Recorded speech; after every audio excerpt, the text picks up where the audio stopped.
लग्नाची सगळी तयारी झाली होती।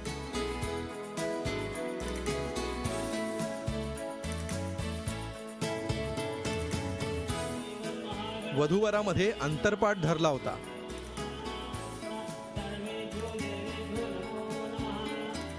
भटजींनी मंगलाष्टका सुरू केली।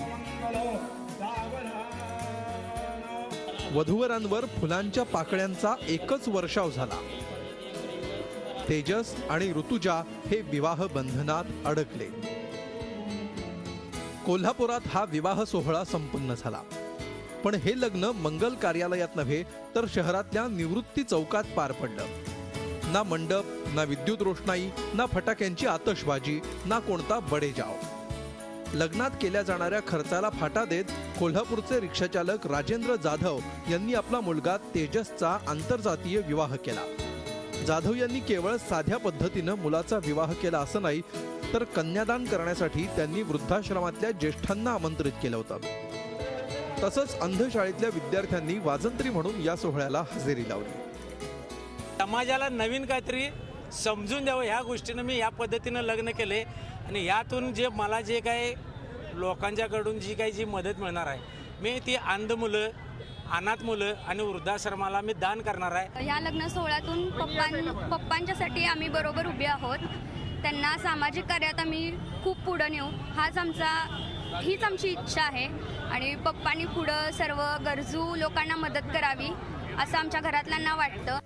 वधूवरांना वस्तुरूपी आहेर देण्याऐवजी रोख आहेर देण्याची तळटीप लग्नपत्रिकेत देण्यात आली होती।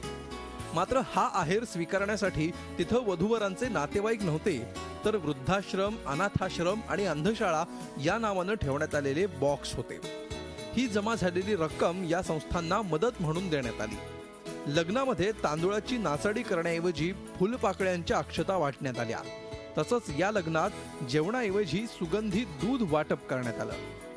शाहू महाराजांनी या कोल्हापूर शहरामध्ये आंतरजातीय विवाहाचा पाया रचलेला आणि हे शहर एक सर्वधर्मीय ज्यांचं शहर म्हणून परिचित होतं, त्या शहरामध्ये परत एकदा 21व्या शतकात राजू जाधवांनी एक आपल्या मुलाचा आंतरजातीय विवाह करून या ठिकाणी एक नवीन पायंडा पाडलेला आहे आणि त्याबद्दल कोल्हापूरचा एक नागरिक म्हणून मला त्यांचं कौतुक वाटतं। लोक लग्नामध्ये लाखोंचा खर्च करून श्रीमंतीचं ओंगळवाणं दर्शन घडवतात, मात्र पैशानं रिक्षाचालक असलेल्या राजेंद्र जाधव यांनी आपल्या मुलाचं लग्न अत्यंत साध्या पद्धतीनं करून सामाजिक संदेश दिलाय।